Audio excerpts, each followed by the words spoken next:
여러분 반갑습니다. 오늘도 새벽 돌베개에 나오신 모든 성도님들을 주님의 이름으로 환영합니다. 주님의 은혜로 또 연휴로 이어지는 또 주말을 우리 모두가 시작하게 되었는데요. 오늘도 하나님의 말씀인 열왕기하 말씀 묵상하고 또 연휴도 또 잘 시작하는 우리 모두가 되기를 바랍니다. 오늘 우리에게 주시는 하나님의 말씀은 열왕기하 6장 24절로 27절까지의 말씀입니다. 그러나 그런 일이 있은 지 얼마 뒤에 시리아 왕 베나닷이 또다시 전군을 소집하여 올라와서 사마리아를 포위하였다. 그들이 성을 포위하니 사마리아 성 안에는 먹거리가 떨어졌다. 그래서 나귀머리 하나가 은 80세겔에 거래되고 비둘기똥 4분의 1 갑이 은 5세겔에 거래되는 형편이었다. 어느 날 이스라엘 왕이 성벽 위를 지나가고 있을 때에 한 여자가 왕에게 부르짖었다. 높으신 임금님, 저를 좀 살려주십시오. 왕이 대답하였다. 주님께서 돕지 않으시는데 내가 어찌 부인을 도울 수가 있겠소. 내가 어찌 타작마당에서 곡식을 가져다 줄 수가 있겠소. 포도주 틀에서 술을 가져다 줄 수가 있겠소. 아멘. 오늘은 열왕기하 6장의 말씀을 갖고 책임지라 그리고 진득하라, 책임지라 그리고 진득하라, 이런 제목으로 함께 하나님 말씀을 나누도록 하겠습니다.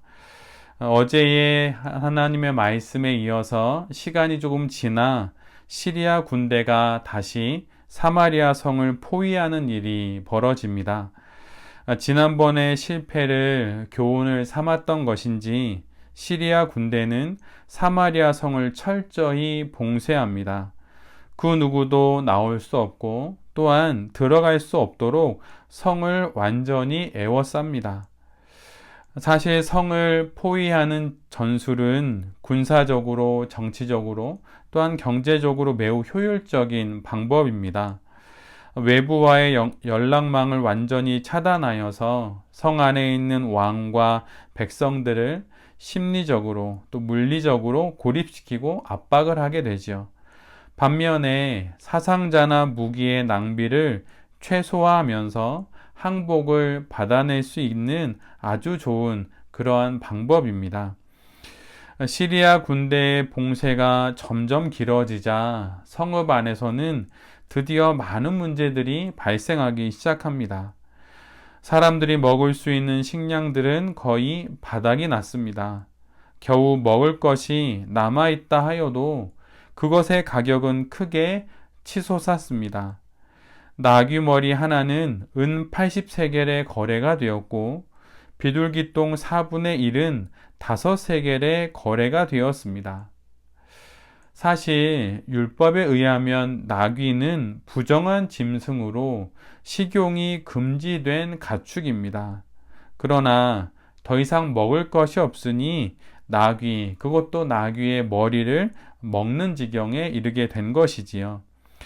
또한 비둘기 똥은 완두콩, 강낭콩, 또는 쥐누니콩, 이것 등과 같이 콩의 일종이나 또는 콩깍지로 추정이 됩니다. 또한 다른 또 내용을 찾아보면 연료로 사용되는 비둘기의 배설물로 보기도 합니다. 음식을 하고 또 난방 등에 사용되는 기름과 같은 용도로 사용되었던 것이죠. 이것들의 가격이 얼마나 비싼 것인가 하면 한 세겔은 약 14g 정도 되는 것인데 4일치의 임금에 해당되는 가치입니다. 즉 나귀머리 하나가 320일치 임금을 줘야 살 수 있는 것이 되어 버린 것입니다. 그리고 겨우 먹을 수 있는 콩깍지 또는 연료는 20일치 임금을 지불해야 살 수 있는 그런 상황이 된 것입니다. 대공황으로 인해서 돈의 가치가 하락을 하고 또 물건의 가격이 치솟는 것과 같은 상황을 지금 사마리아 성읍에 있는 모든 이들이 겪고 있는 것이지요. 물자가 들어오거나 또 사러 나갈 수 없기 때문에 이 모든 일들이 일어나는 것입니다. 그런데 사마리아 성읍 안에서 일어나는 일이 여기서만 그친 것이 아니라 결국에는 참으로 비참한 일로까지 이어집니다. 굶주림에 허덕인 백성들에 의해서 어린 자식들이 죽임을 당하는 일들이 벌어진 것입니다. 이 말씀은 우리가 앞에서 함께 묵상했던 내용처럼 이스라엘과 유다와 또한 에돔의 연합군이 모압을 공격하게 되고 모압 왕이 수세에 몰리게 되자 자신의 장자를 인신제사로 우상에 바치는 것을 우리 모두에게 떠오르게 합니다. 이방 땅에서 일어나던 일들이 이제는 하나님의 민족이고 하나님의 나라인 이스라엘의 사마리아 성 안에서 일어나고 있는 것입니다. 이 비참한 현실 속에 있는 여인의 이야기를 요람 왕이 듣게 되고 그러자 왕은 자신의 옷을 찢게 됩니다. 그리고 그 찢어진 겉옷 사이로 베옷을 입고 있는 것이 보여지게 되지요. 옷을 찢는다는 것은 자신도 어찌할 수 없는 큰 슬픔과 고통을 맞게 되었음을 표현하는 것이고, 베옷을 입고 있다는 것은 회개를 뜻하는 것입니다. 그렇다면 지금 이스라엘 왕 요람이 정말로 큰 슬픔 가운데 하나님 앞에 회개하고 있는 것일까요? 그러나 이것은 모양일 뿐 왕의 진심은 이와는 달랐습니다.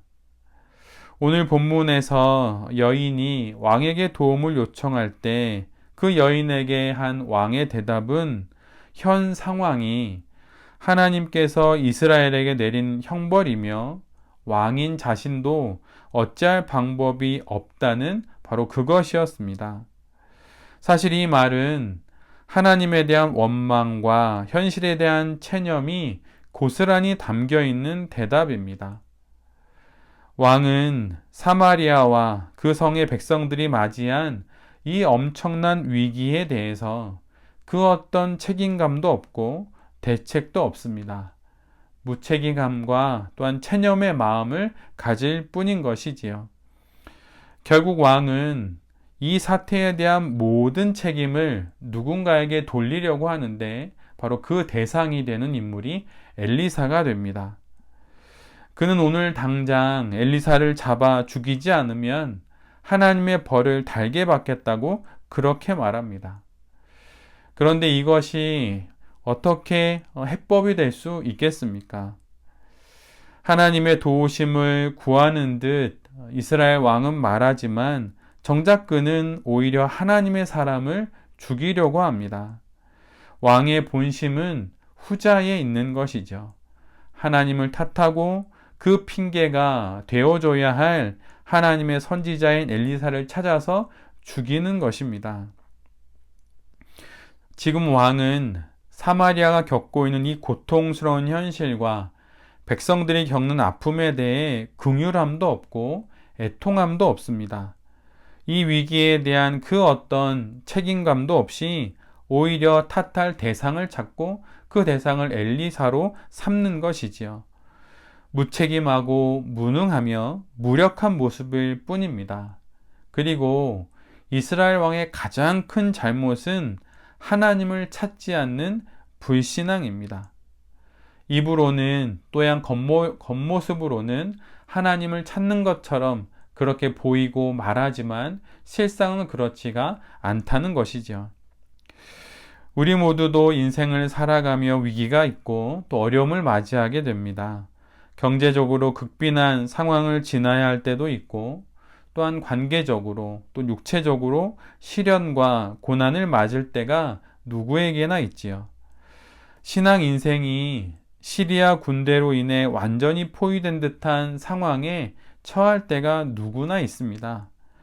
이전에 일어났던 불말과 불수레의 기적이 이번에는 없을 때가 있습니다. 그럴 때 성도는 무엇을 해야 하는 것일까요? 그때는 책임을 다해야 하는 것입니다. 할 수 있는 일을 하고 낼 수 있는 힘을 내면서 그 상황에 대한 책임을 다하는 것이 바로 성도가 해야 할 일입니다. 성도는 결국 시간이 지나면 무엇이 되는 것일까요? 성도는 결국은 신앙의 어른이 되는 것입니다.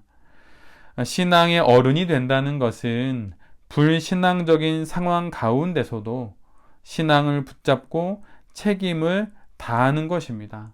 그가 어른이지요.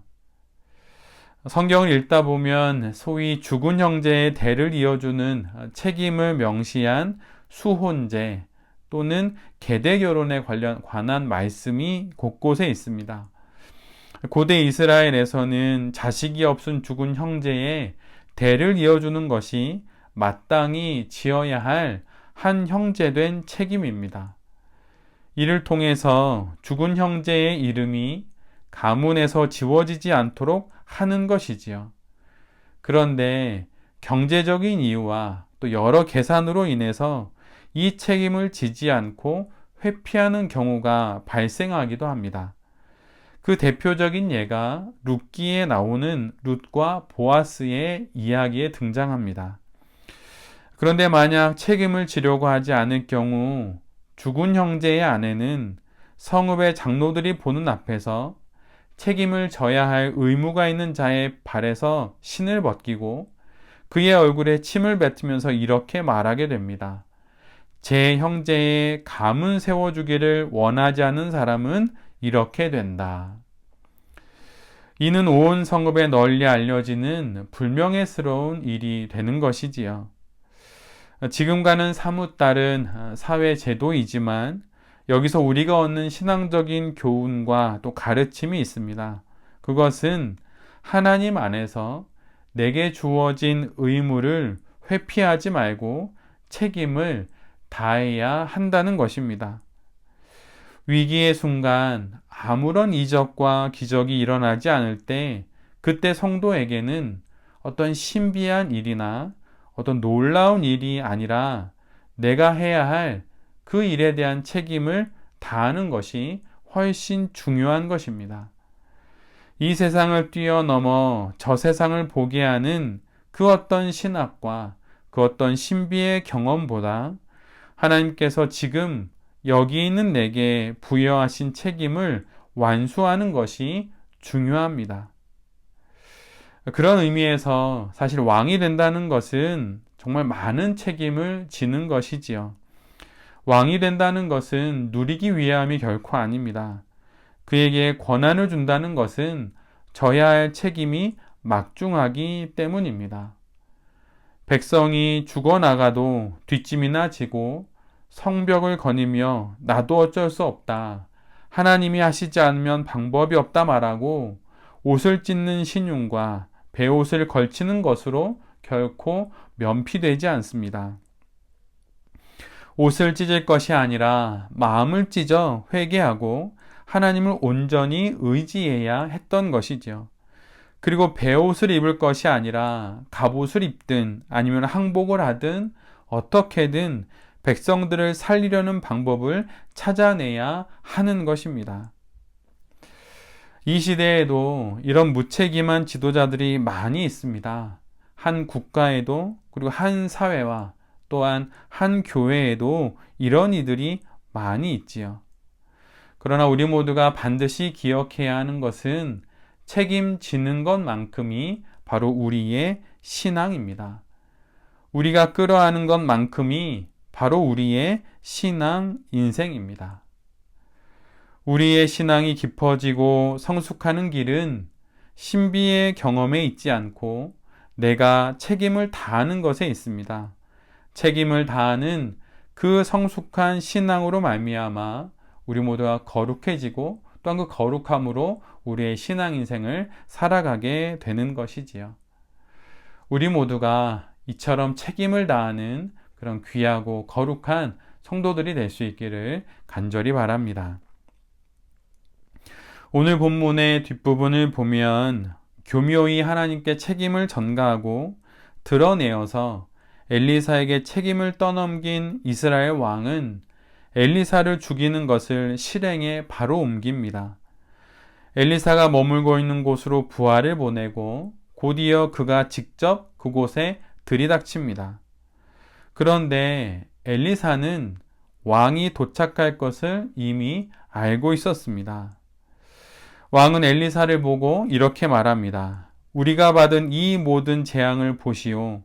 이런 재앙이 주님께로부터 왔는데 내가 어찌 주님께서 우리를 도와주시기를 기다리겠소. 지금 이스라엘이 맞이한 모든 재앙의 원인을 하나님께 돌리고 하나님께 한풀이할 수 없으니 그 대신 하나님의 사람 엘리사를 죽이려 드는 것입니다.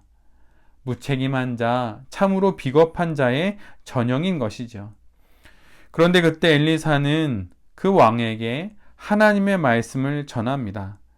내일 이때쯤 고운 밀가루 한 스와를 한 세겔에 사고 보리 두 스와를 한 세겔에 살 수 있을 것입니다.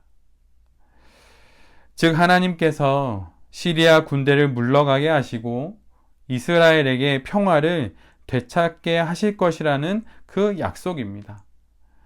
그런데 이 하나님의 약속을 들었음에도 불구하고 이 약속을 믿지 않는 한 신하가 있었는데 그는 결국 이스라엘의 평화가 임하는 그때에 그 평화를 누리지 못하게 될 것이라는 예언의 말씀을 듣게 됩니다.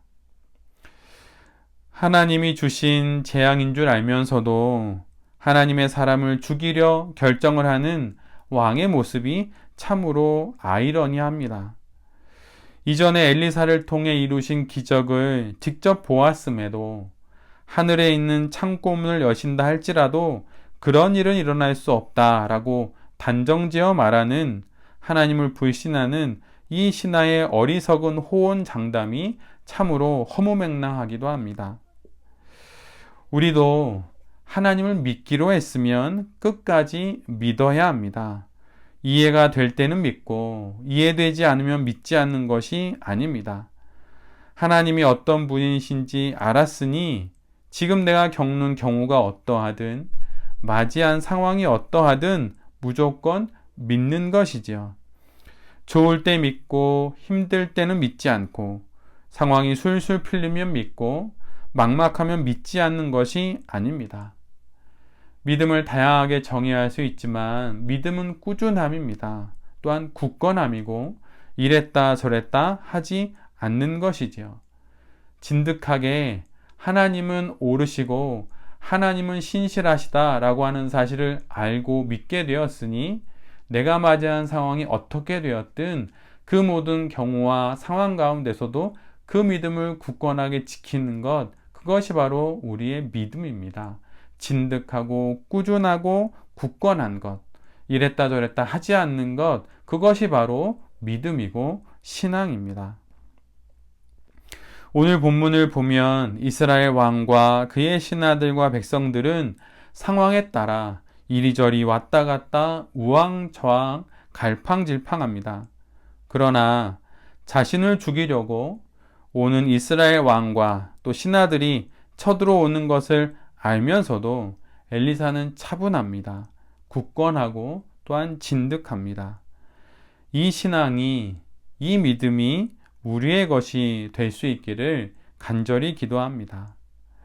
책임을 다하는 것이 신앙입니다. 남 탓하고 하나님 탓하며 책임을 회피하지 말고 주어진 상황에서 거룩한 책임을 다하는 우리 모두가 되기를 간절히 기도합니다. 또한 혼란한 가운데 차분히 침착히 또한 진득하게 하나님을 믿는 그 믿음으로 모든 상황을 잘 지나는 우리 모두가 될 수 있기를 간절히 기도합니다. 오늘부터 추석 연휴가 시작이 됩니다. 오가는 길 안전히 오가시면서 또한 가족들과 함께하는 그 시간 속에서 하나님의 은혜를 마음껏 누리시는 새벽 돌베개의 모든 성도님들과 또 이 말씀을 전하는 제 자신이 될 수 있기를 간절히 기도드립니다. 아멘. 기도하겠습니다. 주님, 어려운 상황, 힘든 순간에 책임을 다하겠습니다. 두려워도 회피하지 않고 막막해도 물러서지 않으므로 책임을 다해 모든 순간을 신앙으로 잘 살아내게 하여 주시옵소서.